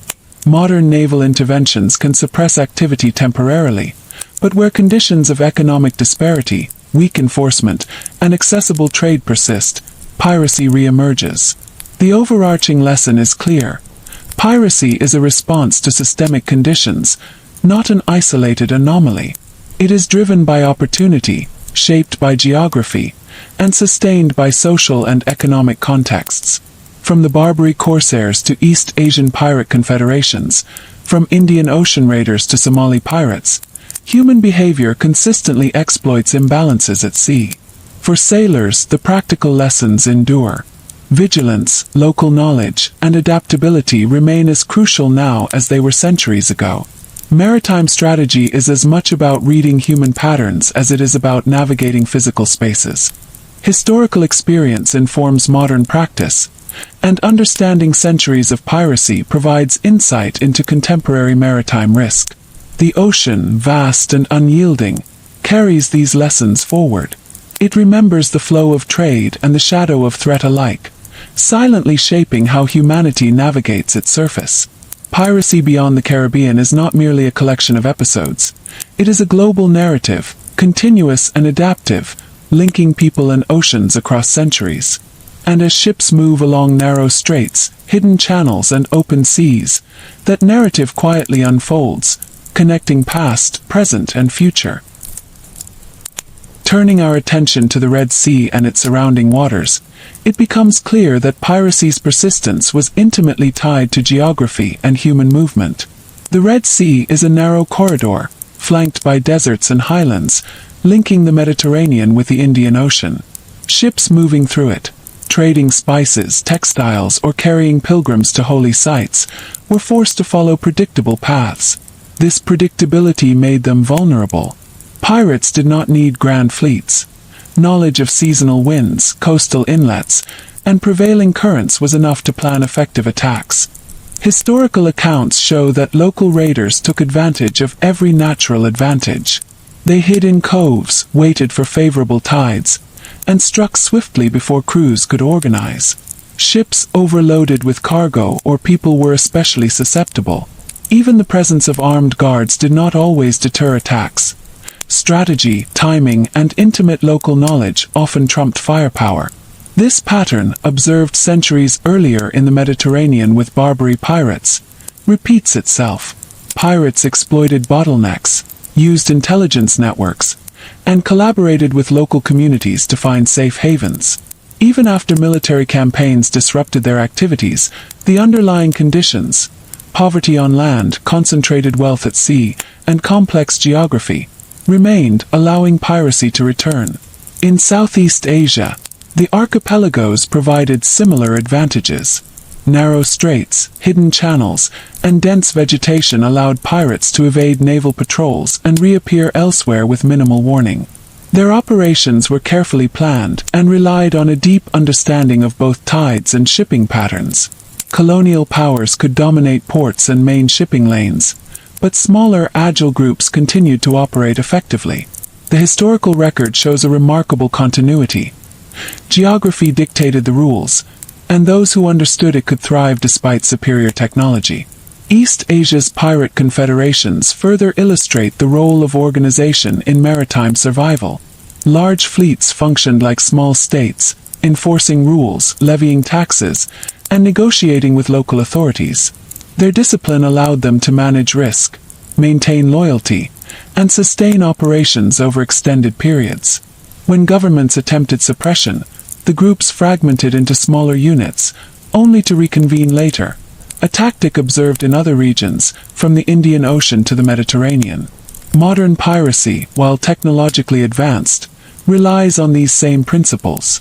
Somali pirates, for example, used fast boats, satellite communication, and detailed intelligence on shipping schedules. Yet the fundamentals mirrored historical strategies: exploit predictable routes, coordinate attacks, and retreat to safe havens.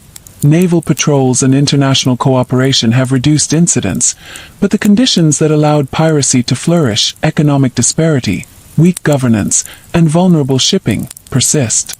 Across centuries and continents, a clear pattern emerges. Piracy thrives where opportunity, geography, and human ambition intersect. It is not merely criminality. It is a response to systemic imbalances.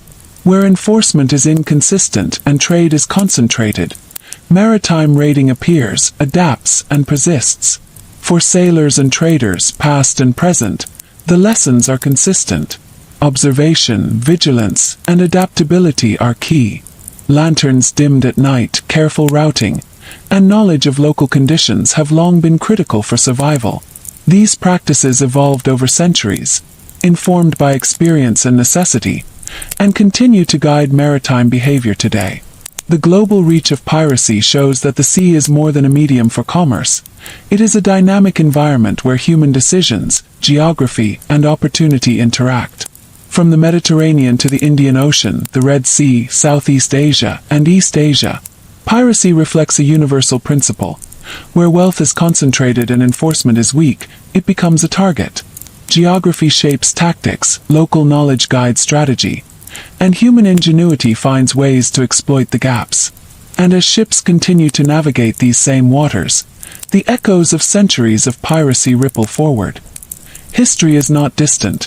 It moves with every wave, with every tide, with every cautious glance toward the horizon. As we trace the waves of piracy through Southeast Asia, it becomes apparent how profoundly geography shaped human activity on the sea. The region is an intricate tapestry of islands, straits, and reefs, territory where large naval vessels struggled to navigate but where smaller, nimble pirate ships thrived. Even during periods of colonial dominance, when European powers controlled major ports, the countless hidden waterways allowed raiders to operate largely undetected. Pirates here did not operate in isolation. Many were part of loose networks that extended across multiple islands, blending raiding with trade, smuggling, and sometimes even local governance. A pirate crew might seize cargo from passing ships one week, transport goods for local merchants the next, and offer protection or intelligence to coastal villages. This adaptability ensured survival even under pressure from colonial navies, demonstrating a pattern consistent with centuries of maritime raiding elsewhere. The Strait of Malacca, one of the busiest shipping lanes in the world both historically and today, was particularly significant. Its narrow width and predictable traffic created ideal conditions for ambush. Historical accounts describe small boats lying in wait, hidden by islands or mangroves, striking swiftly before disappearing into the labyrinth of waterways.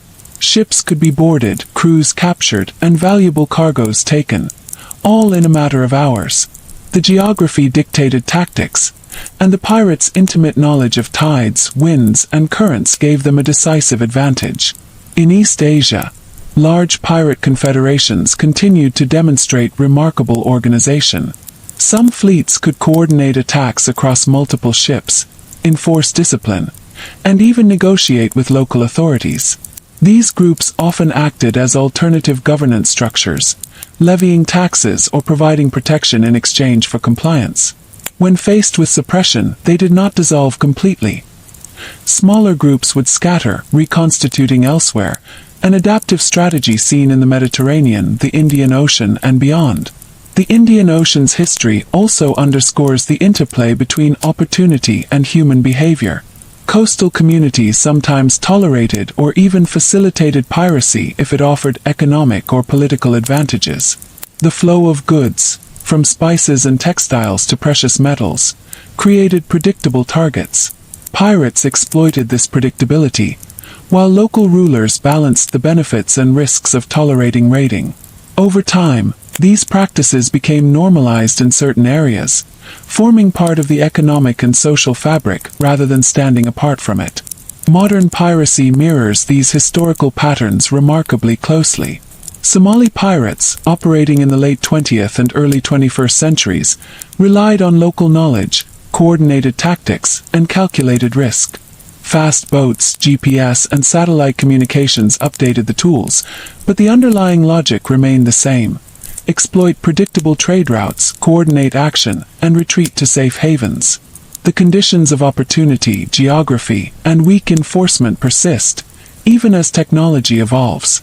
Sailors, past and present, recognize these lessons instinctively.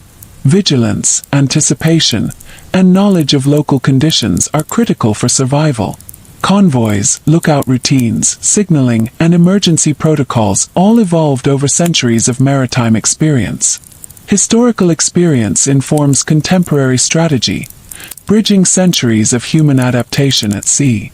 The global reach of piracy, therefore, is not confined to any one region or period. From the Mediterranean's Barbary Corsairs to East Asian confederations, from Indian Ocean raiders to Somali pirates, the patterns repeat. Opportunity arises where wealth is concentrated, enforcement is limited, and geography favors those who understand it. The oceans carry these lessons forward, silently shaping human activity and maintaining a continuum of risk and adaptation. History moves quietly beneath every wave. Each ship that navigates narrow straits, hidden channels, or crowded ports participates in a centuries-old story of human ingenuity, risk, and survival on the seas. Looking at East Asia, the scale and sophistication of historical pirate confederations becomes particularly striking. Large fleets operated like small maritime states, with hierarchies, codes of conduct, and internal discipline. Leadership was often charismatic but pragmatic. Captains enforced rules, mediated disputes, and coordinated raids across multiple vessels. These confederations were not mere bands of opportunists. They were structured, adaptive organizations capable of long-term planning and strategic negotiation with authorities. Coastal communities often had a complicated relationship with these pirates. In some cases, pirates provided protection, ensuring that foreign powers did not exploit villages or ports. In others, they demanded tribute or exacted payment in exchange for safe passage. The distinction between criminality and governance was blurred. For historians, These arrangements reveal the deep interdependence between land-based populations and maritime raiders, a pattern that resonates across centuries and continents. Southeast Asia's archipelagos similarly favored adaptability and resilience. Hidden channels, narrow straits, and mangrove-lined coasts allowed pirate crews to evade larger naval forces. Temporary bases provided shelter, supplies, and intelligence gathering points. Raiding was often synchronized with seasonal monsoons and tides, ensuring maximum efficiency and minimizing risk. The region's geography, combined with the mobility and knowledge of pirate crews, created a persistent challenge to authority. In the Indian Ocean, the long history of trade and commerce meant that opportunities for piracy were continuous. Merchant vessels carried spices, textiles, and precious goods along predictable routes, which pirates exploited with precision. Local rulers sometimes tolerated raiding when it aligned with economic or political interests. This relationship between opportunity, geography, and governance created conditions that allowed piracy to endure over centuries. Even periods of heavy suppression rarely eliminated the problem entirely. Raiding simply adapted to new circumstances. The Red Sea highlights the enduring importance of choke points. Narrow waterways, heavy maritime traffic, and seasonal wind patterns provided strategic advantages to those with local knowledge. Pilgrim ships and heavily laden cargo vessels were particularly vulnerable. Attacks were rapid, targeted, and calculated, relying on timing and skill rather than sheer force. This efficiency minimized exposure to retaliation while maximizing the potential gain. Tactics mirrored across global maritime history. Modern piracy, while technologically updated, follows the same strategic logic. Somali pirates, for example, relied on fast boats, satellite communication, and detailed knowledge of shipping schedules. Despite the presence of multinational naval patrols, they exploited gaps in enforcement, geography, and predictable trade. The lessons from centuries of piracy, speed, intelligence, adaptability, and opportunism, remain highly relevant. Across time and space, one principle holds true. Piracy thrives where human systems are stretched thin. Concentrated wealth, limited enforcement, and advantageous geography create fertile ground. Geography guides strategy, social dynamics shape opportunity, and human ingenuity adapts constantly to changing conditions. From Mediterranean corsairs to Indian Ocean raiders, from East Asian confederations to modern Somali pirates, these patterns repeat with striking consistency. For sailors, both past and present, the practical lessons are the same. Vigilance, local knowledge, and strategic planning are essential. Observation, experience, and adaptation often outweigh technological superiority alone. Mariners understand that the sea is not only a physical environment but a human one, where behavior, risk, and opportunity intersect continuously. The story of piracy beyond the Caribbean, when viewed across centuries, is not a collection of isolated events. It is a continuum, a rhythm of commerce, conflict, adaptation, and survival. Each region, from East Asia to the Indian Ocean, from the Red Sea to Southeast Asia, contributes to a global narrative where the oceans themselves become teachers, carrying forward lessons in strategy, human behavior, and the enduring balance between risk and reward. As we continue across Southeast Asia, the intricacies of piracy become increasingly apparent. The archipelagos, with their countless islands, hidden coves, and narrow channels, created an environment where small, fast vessels had an advantage over larger, slower ships. Even during colonial periods, when European navies dominated the main ports, the smaller waterways remained largely unmonitored. Pirates exploited this geography with remarkable skill, using it to strike, retreat, and resupply with minimal risk. These operations were rarely chaotic. Pirate crews relied on detailed knowledge of tides, currents, and seasonal wind patterns. They understood which shipping lanes carried the most valuable cargo and when traffic was predictable. Timing was crucial. Attacks needed to be swift, precise, and above all, executed before naval forces could respond. Historical records reveal that some pirate groups coordinated across multiple islands, maintaining intelligence networks and supply chains that rivaled small state apparatuses. In the Indian Ocean, piracy was similarly intertwined with local economies and governance structures. Coastal rulers often tolerated or even facilitated raiding, recognizing that it could weaken rival states, supplement revenue, or reinforce control over maritime trade. Merchant vessels, aware of these local dynamics, adapted by paying tribute, altering routes, or traveling in convoys. The complex interplay between pirates, local authorities, and traders created a persistent maritime ecosystem, one that could endure even when formal naval interventions attempted to suppress it. East Asian pirate confederations demonstrate another aspect: organizational sophistication. Some fleets numbered in the hundreds of vessels, with formal hierarchies, codified rules, and strategic planning. Leaders enforced discipline, coordinated raids, and negotiated with governments when advantageous. When authorities attempted suppression, the confederations often fractured into smaller units, only to regroup elsewhere, a pattern seen throughout maritime history. This adaptability was crucial for survival in an environment where political and economic pressures could shift suddenly. The Red Sea provides a clear example of how geography and commerce intersect to create opportunities for piracy. Narrow corridors and heavy maritime traffic allowed raiders to exploit choke points effectively. Ships carrying pilgrims or heavy cargo were particularly vulnerable, as their routes were predictable and their mobility limited.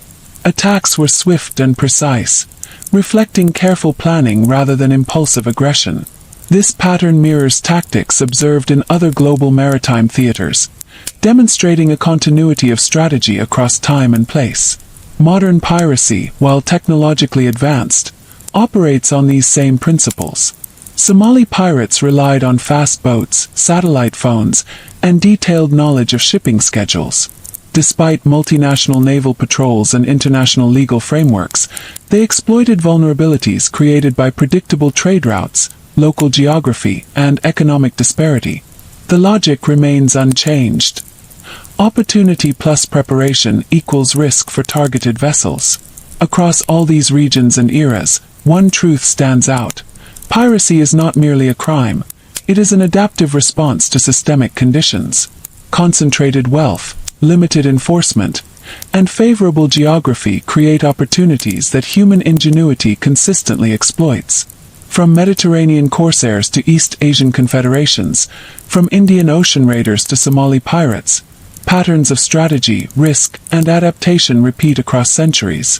For sailors, whether in the 17th century or the 21st, the lessons are the same.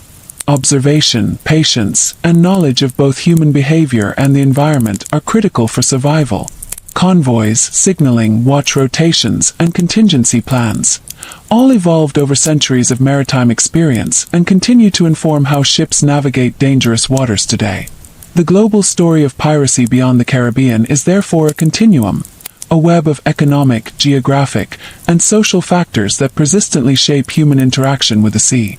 Each wave of activity, each raid, each adaptation contributes to a larger narrative, connecting distant regions and eras into a single, enduring maritime history. As we move further into the Indian Ocean, the persistence of piracy becomes even more evident. From the coasts of East Africa to the islands of Indonesia, the relationship between geography, trade, and human behavior created enduring opportunities for raiding. Ships loaded with spices, textiles, and other valuable goods moved along predictable routes. Coastal populations, often facing poverty or limited governance, found opportunity in exploiting these patterns. Along the Swahili coast, historical accounts describe piracy not merely as criminal activity but as an integrated component of local economies. Coastal leaders sometimes tolerated raids when they served political or financial purposes, or even collaborated with pirates to extract wealth from rival groups. This pragmatic approach ensured that piracy could persist across centuries, adapting to changing trade patterns and the arrival of foreign powers. Southeast Asia's dense archipelagos created similarly favorable conditions. The narrow straits, hidden coves, and mangrove-lined coastlines allowed pirates to evade large naval forces and quickly shift operations from one area to another. knowledge of tides, seasonal winds, and shipping schedules allowed raiders to strike efficiently and vanish before authorities could respond. Colonial navies often found that controlling main ports was insufficient, as pirates could simply relocate, demonstrating a flexibility and resilience that had characterized piracy for centuries. East Asian pirate confederations further illustrate the degree of organization achievable by maritime raiders. These fleets operated with discipline, enforcing codes of conduct, coordinating attacks, and negotiating with local authorities when advantageous. When faced with suppression, they adapted, splitting into smaller groups, moving to new waters, and reconstituting under new leadership. This strategic agility ensured survival in an environment where political and economic conditions could shift rapidly. The Red Sea remained a critical corridor, combining commerce, religion, and geography into a highly navigable space for piracy. Narrow passages, heavy traffic, and predictable routes made certain vessels particularly vulnerable. Pilgrim ships and cargo-laden merchants became targets for fast, precise raids. Success depended on timing, knowledge of tides, and the ability to exploit geography, tactics consistent across centuries in both this region and the broader maritime world. Modern piracy, despite advanced technology, mirrors these historical patterns. Somali pirates used fast boats, satellite communication, and detailed intelligence on shipping schedules to execute attacks. While international naval patrols reduced incidents in some areas, the fundamental dynamics, geography, opportunity, and human behavior, remain unchanged. Piracy emerges where conditions are favorable and persists until those conditions are altered. What becomes clear across all regions is that piracy thrives at the intersection of opportunity, geography, and human ambition. Concentrated wealth, weak enforcement, and favorable environmental conditions create a landscape in which adaptive behavior flourishes. Whether in the Mediterranean, Indian Ocean, Southeast Asia, or East Asia, patterns repeat. Pirates exploit predictable trade, utilize local knowledge, and adapt rapidly to changing circumstances. Sailors, historically and today, understand these lessons intuitively. Observation, vigilance, and adaptability are critical for survival. Convoys, signaling systems, watch rotations, and emergency planning, all practices refined over centuries, continue to guide maritime behavior. Experience, both historical and contemporary, informs every cautious decision made on the open water. The global narrative of piracy beyond the Caribbean, when viewed in this light, is not a series of isolated incidents but a continuum. It is a story shaped by trade, governance, geography, and human ingenuity. A story that spans continents and centuries, echoing silently in every wave, every strait, and every cautious glance toward the horizon. Turning back to East Asia, it is remarkable how pirate confederations achieved such sustained influence over coastal regions. Fleets often numbered in the hundreds of ships, capable of coordinated strikes across wide areas. Leadership was both strategic and disciplinary, ensuring that raids were efficient, loyalty was maintained, and internal disputes were resolved before they could disrupt operations. In some cases, pirate leaders negotiated directly with local authorities, providing protection or levying taxes in exchange for peace. These arrangements blurred the line between criminality and governance, reflecting the adaptive strategies that allowed piracy to endure for generations. Southeast Asia, with its labyrinthine waterways, offered the perfect conditions for agile pirate operations. Small, fast boats could navigate channels inaccessible to larger vessels. Hidden coves and temporary bases allowed raiders to resupply and plan attacks without detection. These operations were carefully timed with tides, seasonal monsoons, and shipping patterns. Even when colonial navies controlled major ports, pirate crews maintained flexibility and mobility, shifting activity from one island group to another to stay ahead of enforcement. The Indian Ocean further illustrates the complex relationship between piracy, trade, and governance. Coastal communities sometimes collaborated with pirates to gain economic or political advantage. Raids were often tolerated or even encouraged if they weakened rivals or brought tribute. Merchant vessels adapted by traveling in convoys, paying fees for protection, or altering their routes. This created a maritime ecosystem in which piracy was integrated into local economies, a pattern that persisted for centuries. The Red Sea demonstrates the enduring strategic significance of choke points. Ships traveling narrow passages were highly predictable and often heavily laden, making them ideal targets. Historical accounts describe precise, rapid attacks that minimized risk and maximized reward. Geography, timing, and local knowledge were decisive factors. Success required more than brute force. It required careful calculation and adaptability, skills that echoed across global maritime history. Modern piracy, while technologically enhanced, follows these same principles. Somali pirates relied on local intelligence, fast boats, and communication networks to exploit predictable shipping lanes. Despite multinational naval patrols and international legal measures, the same dynamics of opportunity, geography, and human behavior allowed piracy to persist. The logic of attack, retreat, and adaptation has remained consistent from historical corsairs to contemporary raiders. Across centuries and continents, one truth emerges. Piracy thrives where concentrated wealth, weak governance, and favorable geography intersect. It is not merely a crime. It is a strategic response to opportunity, shaped by human behavior and environmental factors. The patterns repeat in the Mediterranean, Indian Ocean, Southeast Asia, East Asia, and beyond, creating a continuous narrative that spans oceans and centuries. Sailors, past and present, understand the essential lessons. Observation, vigilance, and adaptability are crucial for survival. Navigating the seas is not only about reading tides and winds, but also anticipating human action. Historical experience informs modern practices. Convoy systems, signaling methods, lookout routines, and contingency planning all have roots in centuries of learning from pirate behavior. The global story of piracy beyond the Caribbean is therefore not a series of disconnected incidents.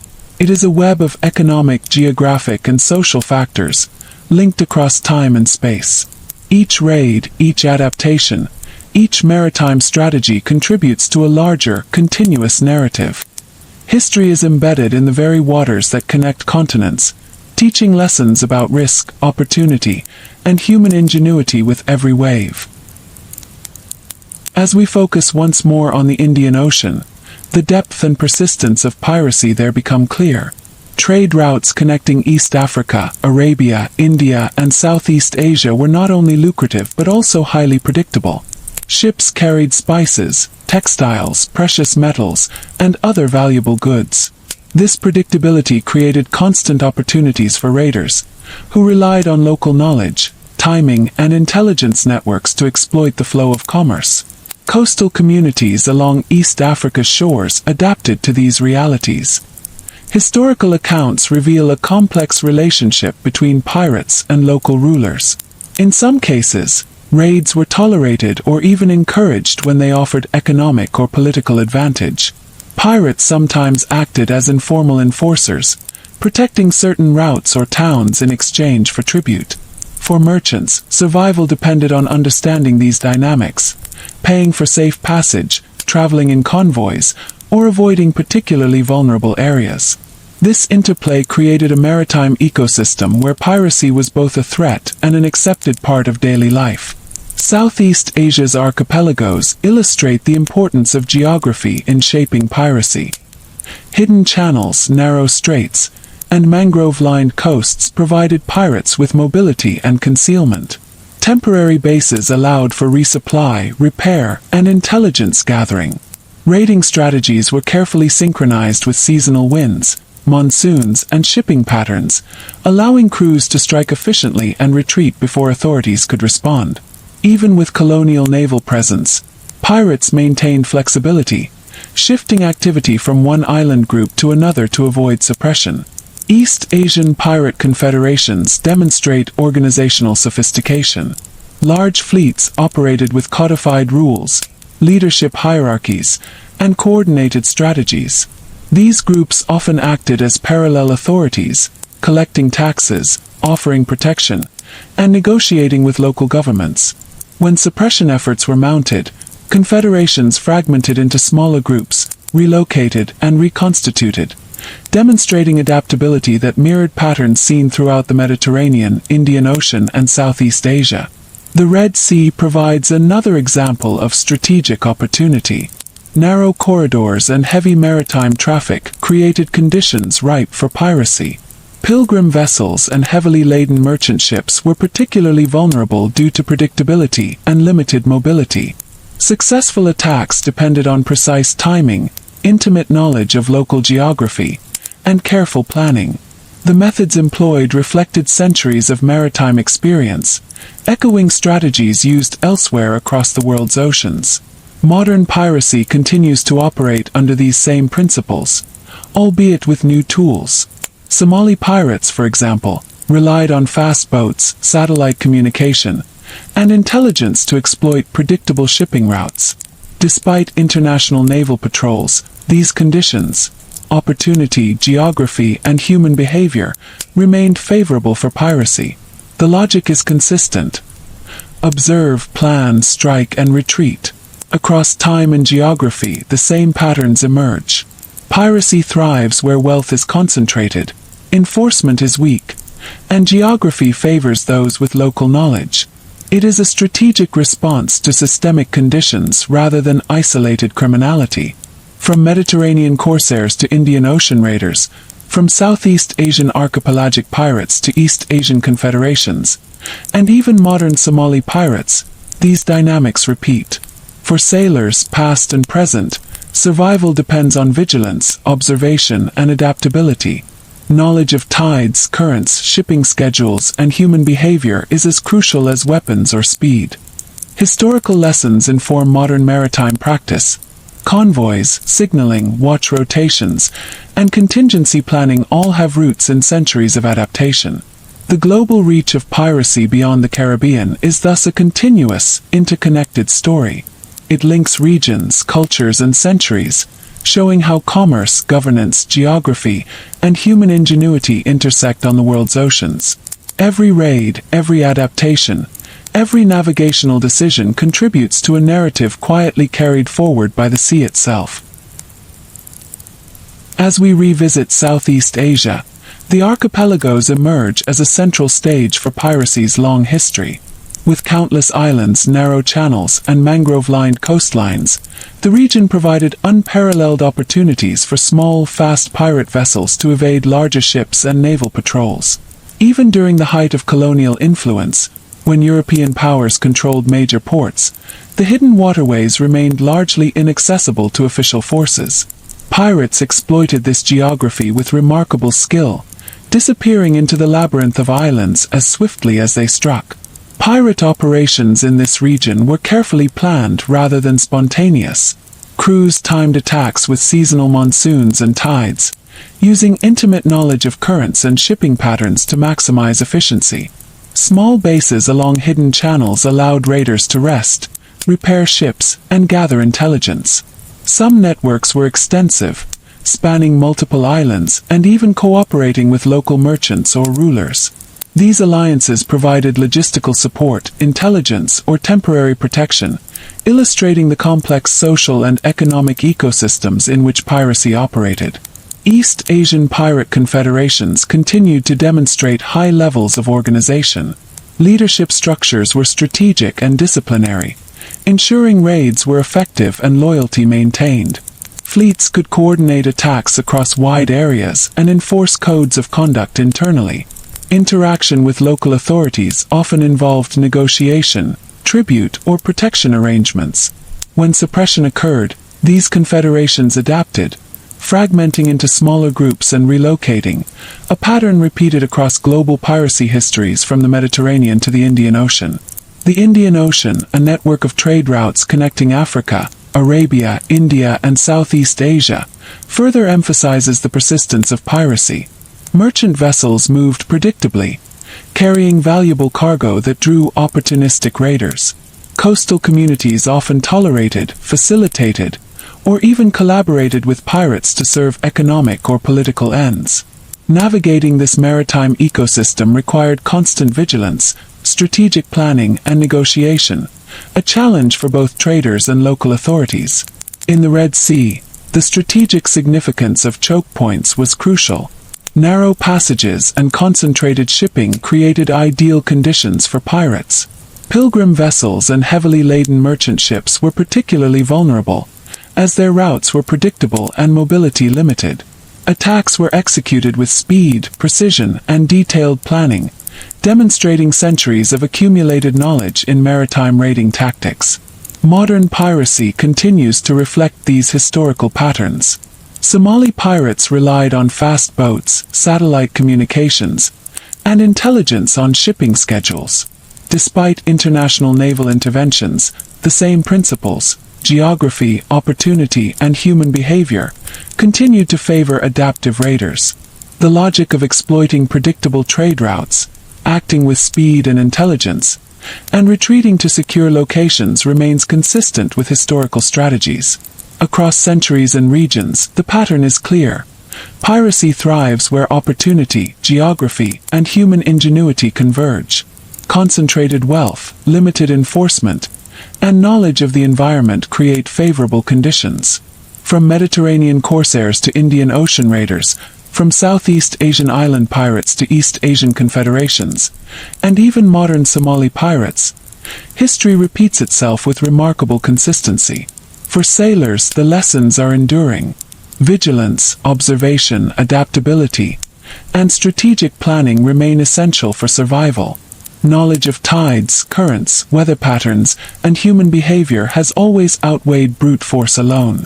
Convoys, signaling systems, watch rotations, and contingency planning are all modern echoes of centuries of maritime adaptation. The global story of piracy beyond the Caribbean, when viewed in this light, becomes a continuous narrative. It links diverse regions, spans centuries, and reflects the interplay of commerce, governance, geography, and human ingenuity. Every raid, every tactical adaptation, and every maritime decision contributes to a history quietly carried forward by the oceans themselves. As we approach the final stages of tracing piracy across the globe, the Indian Ocean, Southeast Asia, East Asia, and the Red Sea all reveal a striking continuity in how human ambition interacts with the sea. The patterns that shaped centuries of raiding, from the Mediterranean to Somali coasts, demonstrate that piracy is less an isolated phenomenon and more a persistent feature of maritime life where conditions allow it. In the Indian Ocean, merchant routes remained predictable, and coastal communities adapted to the presence of raiders. Pirates exploited these patterns, while rulers and merchants negotiated and adapted in turn. Tribute systems, alliances, and temporary accommodations allowed piracy to persist alongside commerce. Raids were calculated, leveraging geography, tides, and seasonal winds to achieve maximum efficiency while minimizing exposure. The interaction between local knowledge and opportunity created a dynamic, resilient maritime ecosystem. Southeast Asia's archipelagos emphasized the advantages of geography. Hidden channels, mangrove-lined coasts, and narrow straits allowed pirate fleets to evade larger forces, establish temporary bases, and move with remarkable agility. These operations were often integrated into local economies, blending raiding with smuggling, trade, and sometimes informal governance. Colonial powers could dominate ports but struggled to control the vast, complex waterways where piracy flourished. Knowledge, speed, and adaptability were essential to survival. East Asian pirate confederations further exemplified strategic sophistication. Fleets were organized, hierarchical, and disciplined. Leaders coordinated attacks across multiple ships, maintained internal order, and negotiated with local authorities when advantageous. When faced with suppression, confederations adapted, fragmenting into smaller groups, relocating and reconstituting, demonstrating resilience that echoed strategies seen elsewhere in global maritime history. The Red Sea highlighted the enduring relevance of choke points. Narrow corridors, predictable shipping lanes, and heavily laden vessels created prime conditions for raiders. Pilgrim ships and cargo-laden merchant vessels were especially vulnerable. Successful attacks relied on careful timing, local knowledge, and strategic planning rather than sheer force. These methods, remarkably consistent across centuries and oceans, illustrate the universality of pirate strategy. Modern piracy continues to mirror these historical patterns. Somali pirates, using fast boats, satellite communications, and intelligence on shipping schedules, demonstrate that the fundamental logic of raiding remains unchanged. Geography, opportunity, and human ingenuity continue to favor adaptive raiders despite advanced enforcement measures. The lessons of centuries past persist in the modern maritime world. Across time and space, the principle is clear. Piracy thrives where wealth is concentrated, enforcement is weak, and geography favors those with knowledge and mobility. From Mediterranean Corsairs to Indian Ocean raiders, from Southeast Asian island pirates to East Asian confederations, and even to contemporary Somali pirates, these dynamics repeat with remarkable consistency. For sailors and coastal communities alike, the enduring lessons are observation, vigilance, adaptability, and understanding human behavior. Navigating the seas is as much about anticipating threats and opportunities as it is about reading tides and winds. Historical practices, convoys, signaling, watch routines, and emergency planning continue to inform modern maritime strategy, linking centuries of human experience at sea. Piracy beyond the Caribbean is therefore more than a series of isolated events. It is a global narrative, a thread weaving together trade, governance, geography, and human ingenuity. Each raid, each adaptation, each careful decision made at sea contributes to a story that spans continents and centuries.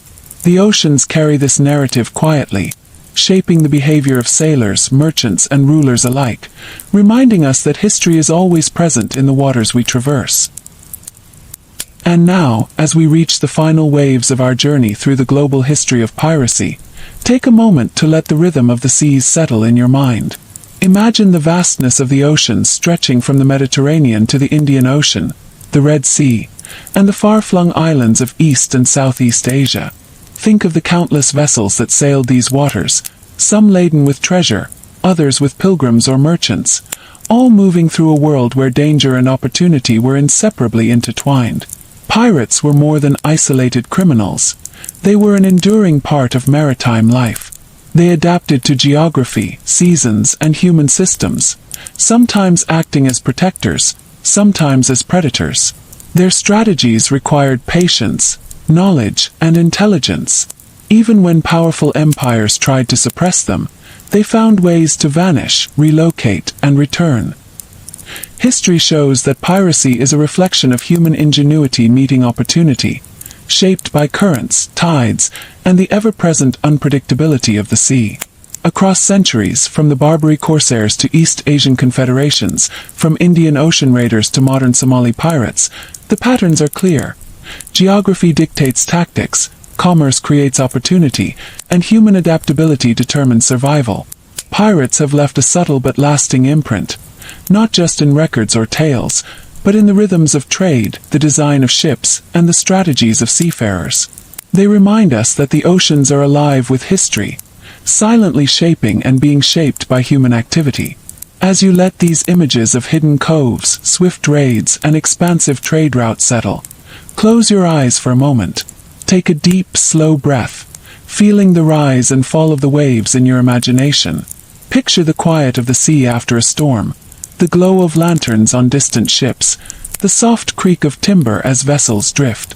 Feel the continuity of time and the connection across centuries, as the lessons of human ingenuity, adaptation, and courage echo softly across the oceans. The story of piracy beyond the Caribbean is not truly over. It flows on in the tides, in the currents, in the knowledge passed down from sailor to sailor, and in the quiet watchfulness of anyone who dares to navigate the open seas. Let that history settle in your mind, as constant and enduring as the waves themselves. Deep breath. Slowly exhale. Let the ocean's memory carry you forward, carrying both caution and curiosity, as the world of maritime history stretches endlessly before you. The tale pauses here, but the sea, as always, continues.